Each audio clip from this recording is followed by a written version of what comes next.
चलिए प्यारे बच्चों, स्वागत है आप लोग का क्लास में। आज हिंदी का चैप्टर 2 देखेंगे हम लोग, विष के दांत।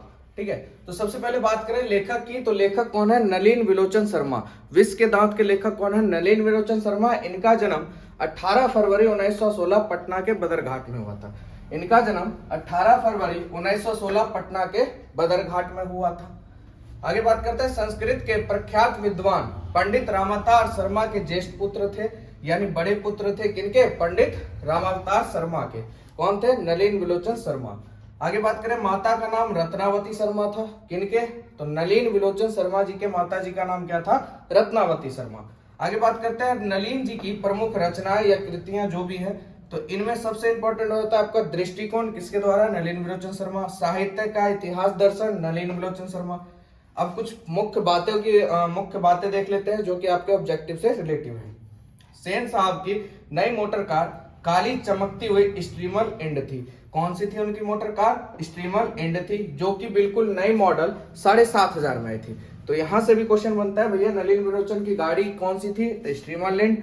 कितने की आई थी? 7,500 की। कितने की आई थी? 7,500 की। आगे बात करते हैं, सेन साहब की 5 लड़कियां थी। सेन साहब की कितनी बेटी थी? 5 बेटी थी, और उनका एक बेटा था जिसका नाम खोखा था। 5 बेटी थी और उनका इकलौता बेटा था जिसका नाम खोखा था, और खोखे का दूसरा नाम क्या था भैया? कासू था। और उसकी उम्र की बात करें तो उसकी उम्र कितनी थी? 5 वर्ष थी। यहां तक कोई दिक्कत नहीं। एक बार फिर से देख लेते हैं, सेन साहब की कितनी लड़कियां थी? 5। उनका एक बेटा था जिसका नाम खोखा था, और दूसरा नाम क्या था? कासू था, जिसकी उम्र कितनी थी? 5 वर्ष।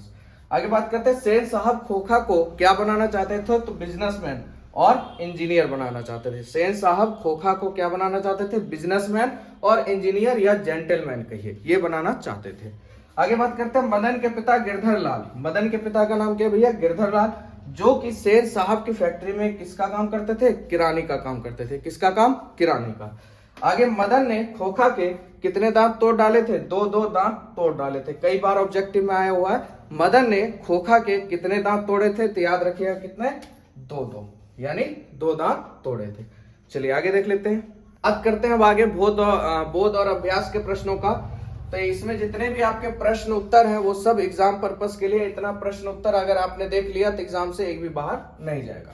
तो देखिए, सेन साहब के परिवार में बच्चों के पालन पोषण में किए जा रहे लिंग आधारित भेदभाव को अपने शब्दों में वर्णन करें या व्याख्या करें। तो देखिए, सेन साहब के परिवार में 5 बेटी थी और एक लड़का था। उनके परिवार में लड़कियों एवं लड़कों के पालन पोषण में क्या था? भेदभाव था। लड़कियों को यह शिक्षा दी जाती थी कि भैया तुम क्या करोगी क्या नहीं करोगी, यानी कहने का मतलब उन पर प्रतिबंध लगा हुआ था कि आपको यही करना है, ये नहीं करना है। जबकि इसके विपरीत लड़का कासू को पूरी स्वतंत्रता थी, वो जो चाहे वो कर सकता था।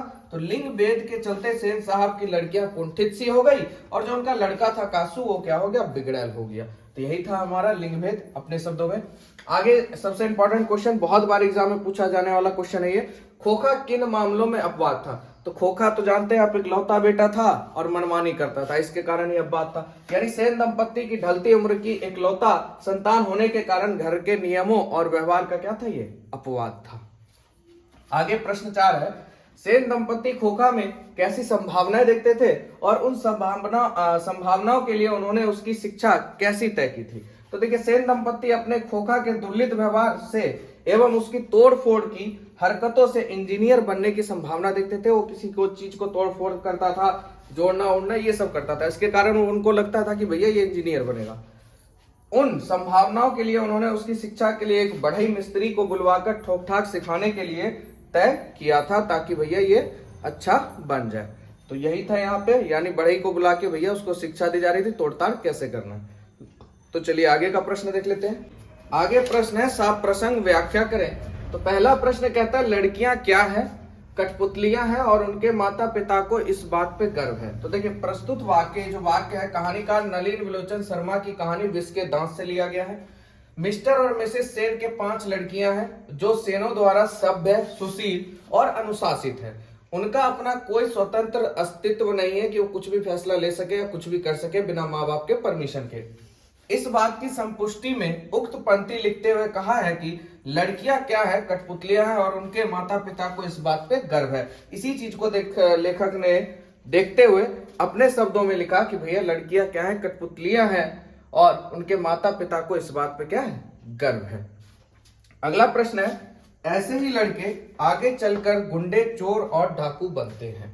तो देखिए ये भी प्रस्तुत वाक्य कहानीकार नलिन विलोचन शर्मा की कहानी विष के दांत से लिया गया है। जब मदन सेन साहब की गाड़ी छूना चाह रहा था, तब ड्राइवर और मदन की मां में कुछ भगझक सुनकर सेन साहब घर से निकलकर मदन की मां को मदन को ले जाने के लिए कहा। मतलब सेन साहब जो उनकी गाड़ी लगी हुई थी, सीधा समझिएगा, थोड़ा सा कहानी भी ले लेते हैं। तो अब मदन जो था वो उस गाड़ी को चमक देख के उसने उसको छूना चाहा, जिसपे ड्राइवर उस पे हाथ चला दिया। उसको देखते हुए दोनों में भगझक हुआ और उसकी माँ वहां आ गई। तो माँ से भी भगझक होना शुरू हो गया। तभी सेन साहब वहां पहुंचे और उन्होंने उसको कहा कि तुम अपने बेटे को यहां से लेके चले जाओ। इससे भी जब गुस्सा सेन साहब का शांत नहीं हुआ, तो मदन के पिता गिरधर लाल को बुलाकर कहा, देखो गिरधर, मदन आजकल बहुत बिगड़ गया है। यानी उसने क्या किया, उसके बाप के कान भरने शुरू कर दिए। देखो भैया, मदन आजकल बहुत बिगड़ गया है, गाड़ी भी गंदा किया, साथ साथ ड्राइवर को मारने दौड़ा। तो देखो भैया, ऐसे ही लड़के आगे चलकर गुंडे, चोर और डाकू बनते हैं। ये उक्त पंक्ति वहां से बोली गई। ठीक है, तो आप लोग समझ गए होंगे। चलिए अगला प्रश्न देख लेते हैं। अगला प्रश्न है, हंस कौवे की जमात में शामिल होने के लिए ललक गया। तो देखिए ये भी प्रस्तुत वाक्य कहानीकार नलिन विलोचन शर्मा जी की कहानी विष के दांत से लिया गया है।